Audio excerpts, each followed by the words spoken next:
Hi, I just wanted to do some birthing stories. And basically, I mean, I've had 3 children, so and they've all been completely different labours.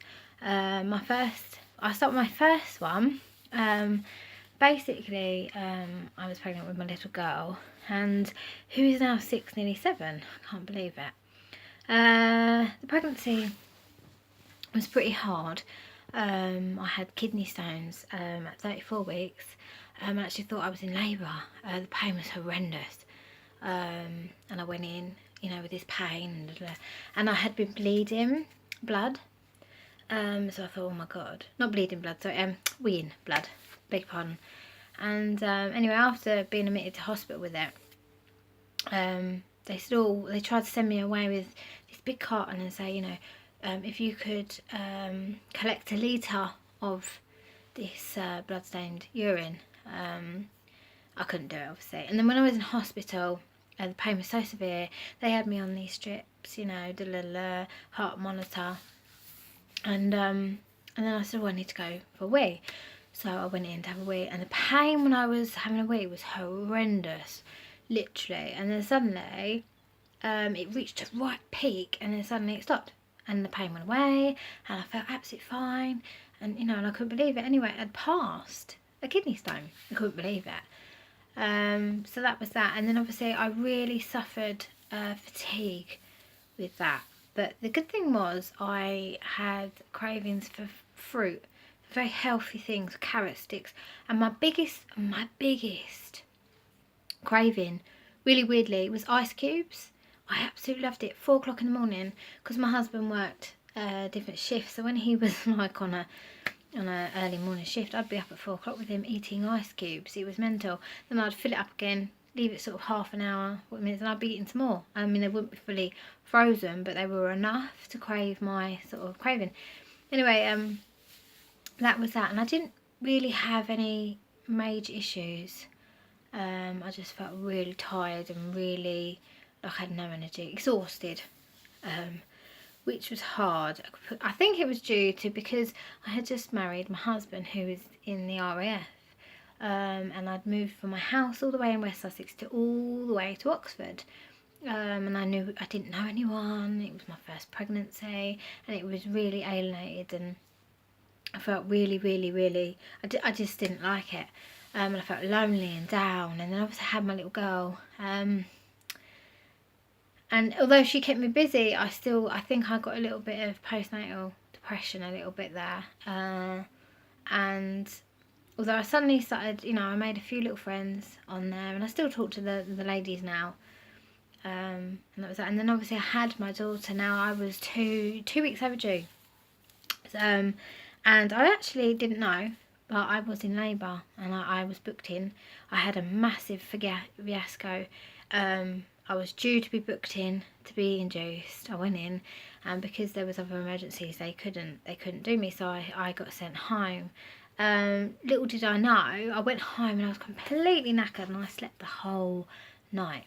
And then I went in the next day, and finally in the evening they come to put some gel on my cervix to seduce, obviously, labour.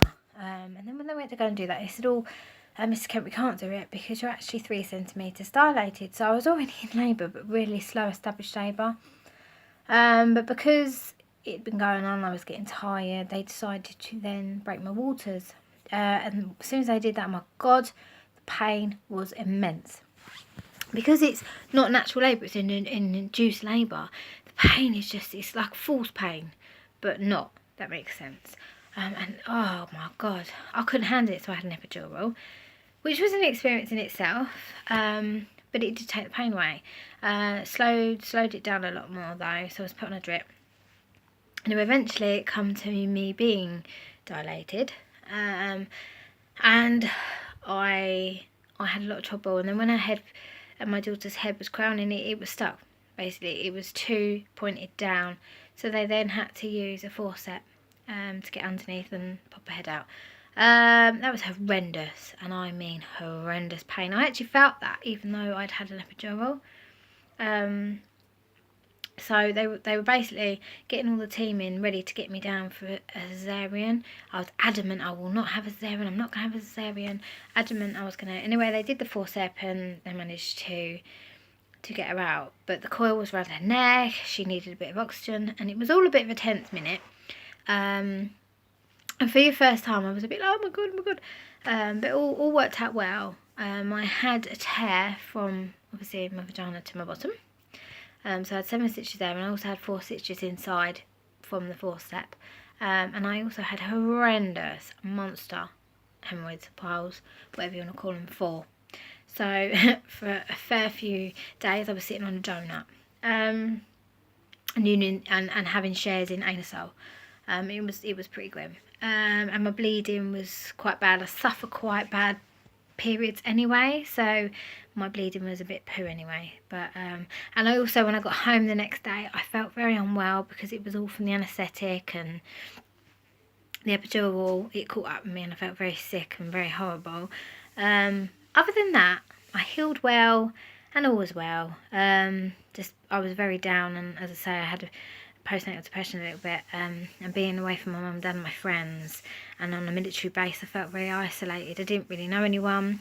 That I can cover in another topic, but yeah, that was my first pregnancy and labour. As I say, if you've got any questions, if you're pregnant or you're thinking about coming pregnant, I don't claim to know it all, I really don't. But I've had 3 children, and I like to think that I know a little bit. So yeah, any questions, fire them at me. Or if you've got your stories, then, you know, inbox me, let me know. I'd love to know. But yeah, anything really.